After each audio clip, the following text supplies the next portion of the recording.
ഫർണിച്ചറിന്റെയും നാട്ടിൽ പ്രശസ്തി കൊണ്ടും പെരുമ കൊണ്ടും ഏറെ ശ്രദ്ധ പിടിച്ചു പറ്റിയ വിദ്യാലയമാണ് ഞങ്ങളുടേത്.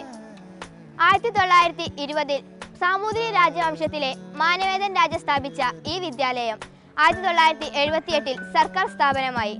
3000-ഓളം വരുന്ന വിദ്യാർത്ഥികളും 100ഓളം വരുന്ന അധ്യാപകരും ഈ വിദ്യാലയത്തിലുണ്ട്.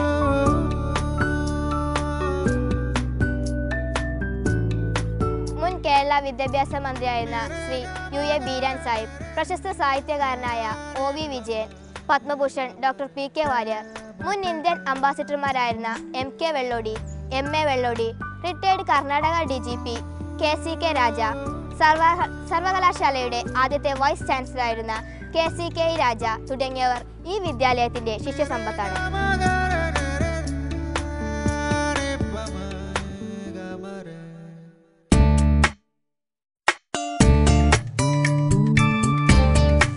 ഇതാണ് ഞങ്ങളുടെ സ്കൂൾ ലൈബ്രറി. ഇവിടെ 10,000-ഓളം പുസ്തകങ്ങളുണ്ട്. ലൈബ്രറിക്കായി സ്വന്തമായൊരു കെട്ടിടം ഞങ്ങളുടെ സ്കൂളിലുണ്ട്. 2006 ഞങ്ങളുടെ സ്കൂളിലെ ലൈബ്രറിയിലെ മികച്ച പ്രവർത്തനങ്ങളെ കണക്കാക്കി മികച്ച ലൈബ്രറിക്കുള്ള അവാർഡ് ഞങ്ങൾക്ക് ലഭിച്ചിട്ടുണ്ട്. ഇതിനോടൊപ്പം തന്നെ 2006 ആര്യവേദിശാല ഞങ്ങൾക്ക് 50,000 രൂപയ്ക്കുള്ള 4 അലമാരകളും 600ഓളം പുസ്തകങ്ങളും നൽകിയിട്ടുണ്ട്. കുട്ടികളുടെ ഓരോ ക്ലാസ്സിലും ഞങ്ങൾ ക്ലാസ് ലൈബ്രറികൾ ക്രമീകരിച്ചിട്ടുണ്ട്. അവിടെ ഓരോ ലൈബ്രറിയനെയും ഞങ്ങൾ വെച്ചിട്ടുണ്ട്. ലൈബ്രറിയിൽ വരുന്ന എല്ലാ കുട്ടികൾക്കും ഓരോ വിഷയത്തെക്കുറിച്ചുള്ള അറിവ് ലഭിക്കാനായി ഇതുപോലെ ഞങ്ങൾ വായനാ മൂലകളും ക്രമീകരിച്ചിട്ടുണ്ട്. കുട്ടികളുടെ ഫലപ്രദമായ പഠന പ്രവർത്തനത്തിന് കാര്യക്ഷമമായ വായന ആവശ്യമാണ്. ഈ ആശയം അർത്ഥപൂർണമാകണമെങ്കിൽ കുട്ടികൾക്കൊപ്പം അധ്യാപകരും രക്ഷിതാക്കളും വായനയുടെ ലോകത്തെത്തണം. ഈ കാഴ്ചപ്പാടിന്റെ അടിസ്ഥാനത്തിലാണ് സ്കൂളിനോട് ചേർന്ന 5 കേന്ദ്രങ്ങളിൽ അമ്മ ലൈബ്രറികൾ സ്ഥാപിക്കാൻ രാജാസ് ഹൈസ്കൂൾ മുൻകൈയെടുത്തത്. ഇതാണ് ഞങ്ങളുടെ അമ്മ ലൈബ്രറി. ഇതുപോലെ 5 പ്രദേശങ്ങളിലായി അമ്മ ലൈബ്രറികൾ പ്രവർത്തിച്ചു വരുന്നുണ്ട്. ഞാൻ ഇന്നലെ ഇങ്ങനെ വരുന്ന സമയത്ത് ഒരു കുഞ്ഞു കോശം, ആ കോശം എന്നോട് വന്നിട്ട് ഒരു സംശയം ചോദിക്കുകയാണ്. സാറേ ഞാൻ ജന്തു വിഭാഗത്തിൽ പെടുമോ സസ്യ വിഭാഗത്തിൽ പെടുമോ? 8ാം ക്ലാസ്സിലെ ജീവന്റെ ചെപ്പ് എന്ന പാഠത്തിലെ കോശാംഗങ്ങൾ എന്ന ഭാഗം വിവിധ സംഘപ്രവർത്തനങ്ങളിലൂടെ കുട്ടികൾക്ക് മുന്നിൽ അവതരിപ്പിക്കുകയാണ് അധ്യാപകൻ. കോശധർമ്മം കണ്ടുപിടിച്ച് പട്ടിക പൂർത്തിയാക്കുക, കോശത്തിന്റെ ഭാഗങ്ങൾ അടയാളപ്പെടുത്തുക, ചിത്രീകരണം പൂരിപ്പിക്കുക, കോശത്തിന്റെ മാതൃക നിർമ്മിക്കുക എന്നീ പ്രവർത്തനങ്ങളിലാണ് കുട്ടികൾ ഏർപ്പെട്ടിരിക്കുന്നത്. നിങ്ങളൊക്കെ കണ്ടെത്തിയ കാര്യങ്ങളെ ഒക്കെ ചേർത്തുകൊണ്ട് എല്ലാവരുടെയും പ്രവർത്തനങ്ങളെ ചേർത്തുകൊണ്ട് നമ്മളൊരു ചെറിയൊരു പതിപ്പ് തയ്യാറാക്കിയിട്ടുണ്ട്. ഈ പ്രവർത്തനങ്ങളുടെ ഉൽപ്പന്നമായി കോശമാതൃകയും കോശവിജ്ഞാന പതിപ്പും ഉണ്ടാകുന്നു.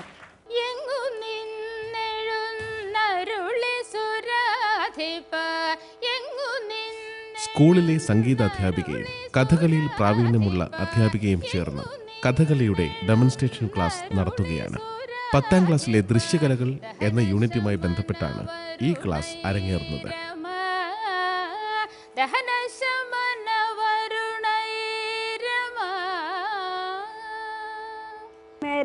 मेरे मादाजी बीमारी से अस्पताल में है, इसलिए पैसा चाहिए तो इस होटल में काम करता है. കുച്ച് ദിനോം ബാദ് എന്ന പാഠഭാഗത്തെ ആധാരമാക്കി വിദ്യാർത്ഥികൾ തയ്യാറാക്കിയ സംഭാഷണത്തിന്റെ അവതരണമാണിത്. വിവിധ ഗ്രൂപ്പ് പ്രവർത്തനങ്ങൾക്ക് ശേഷമാണ് ഇത്തരമൊരു അവതരണം സാധ്യമായത്.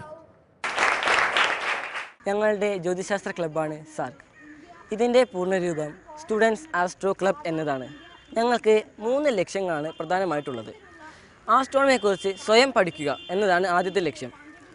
ആ ലക്ഷ്യം തന്നെ കൂട്ടുകാർക്ക് പകർന്നു നൽകുന്നത് ഞങ്ങളുടെ 2ാമത്തെ ലക്ഷ്യമാണ്. അതോടൊപ്പം തന്നെ അത് മാതാപിതാക്കൾക്കും പറഞ്ഞു നൽകുക ഞങ്ങളുടെ മറ്റൊരു ലക്ഷ്യമാണ്. Under the auspices of the English Club, we are presenting a choreography on a poem which we have studied in the 10th standard. Home They Brought Her Varied, written by famous English poet Alfred Lord Tennyson. Home they brought her varied, she nor soon nor at her cry, all her maidens watching said, she must be, for she will die. ഞങ്ങളുടെ വിദ്യാലയത്തിൽ ഏകദേശം 2 വർഷത്തോളമായി പ്രവർത്തിച്ചു വരുന്നൊരു കമ്മിറ്റിയാണ് ജാഗ്രത committee. ഓരോ ക്ലാസ്സിൽ നിന്നും 2 വിദ്യാർത്ഥികൾ അടങ്ങുന്ന സംഘമാണ് ജാഗ്രത കമ്മിറ്റിയിൽ പങ്കെടുത്തിട്ടുള്ളത്. ഞങ്ങൾ ഓരോ ആഴ്ചയും ഒരാഴ്ചയിൽ ഒരു ദിവസം ഞങ്ങൾ ഈ ജാഗ്രത കമ്മിറ്റി മീറ്റിംഗ് നടത്താറുണ്ട്. വിദ്യാർത്ഥികൾക്ക് അവരുടെ പ്രശ്നങ്ങൾ പരാതി മുഖേന നിക്ഷേപിക്കാൻ വേണ്ടി ഒരു പരാതിപ്പെട്ടി ഞങ്ങൾ ഓഫീസ് റൂമിന് സമീപത്തായിട്ട് സ്ഥാപിച്ചിട്ടുണ്ട്. ഓരോ ആഴ്ചയും ഞങ്ങൾ മീറ്റിംഗ് നടത്തുമ്പോൾ ആ ആഴ്ച പരാതിപ്പെട്ടിയിൽ നിക്ഷേപിച്ച പരാതികൾ ഏതെല്ലാമാണെന്നും അതെങ്ങനെയെല്ലാം പരിഹരിക്കാം എന്നുള്ളതാണ് ഞങ്ങൾ ചർച്ച നടത്താറുള്ളത്.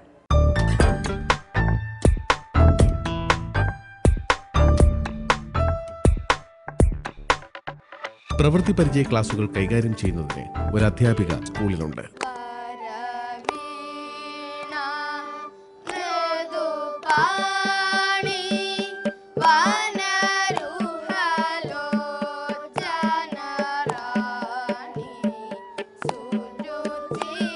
സംഗീതം, ചിത്രരചന എന്നിവയിലും കുട്ടികൾക്ക് പരിശീലനം നൽകുന്നു. ഫുട്ബോൾ, ബാഡ്മിന്റൺ, ക്രിക്കറ്റ് എന്നിവയിൽ സംസ്ഥാന നിലവാരമുള്ള ഒരു ടീമിനെ വാർത്തെടുക്കാൻ രാജാസ് ഹൈസ്കൂളിന് സാധിച്ചിട്ടുണ്ട്. കുട്ടികളുടെ കായികക്ഷമത വർദ്ധിപ്പിക്കുന്നതിന് എയ്റോബിക്സ്, യോഗ, സൈക്ലിംഗ് എന്നിവയിൽ പരിശീലനം നൽകുന്നു. മഴക്കാലത്ത് വെള്ളം നിറയുമ്പോൾ വിശാലമായ മൈതാനത്തിന്റെ ഒരു ഭാഗം നീന്തൽ പരിശീലനത്തിനും മത്സ്യകൃഷിക്കുമുള്ള വേദിയാകുന്നു. മണ്ണിര കമ്പോസ്റ്റ് നിർമ്മാണം, പച്ചക്കറി കൃഷി, വാഴത്തോട്ടം എന്നിവ ഹരിത ക്ലബിന്റെ പ്രവർത്തനങ്ങളാണ്. വിദ്യാരംഗം കലാസാഹിത്യ വേദിയുടെ നേതൃത്വത്തിൽ മാപ്പിള കലകളുടെ പ്രോത്സാഹനത്തിനും പരിശീലനത്തിനുമായി രൂപീകരിച്ചതാണ് ഈശ്വർ ക്ലബ്ബ്.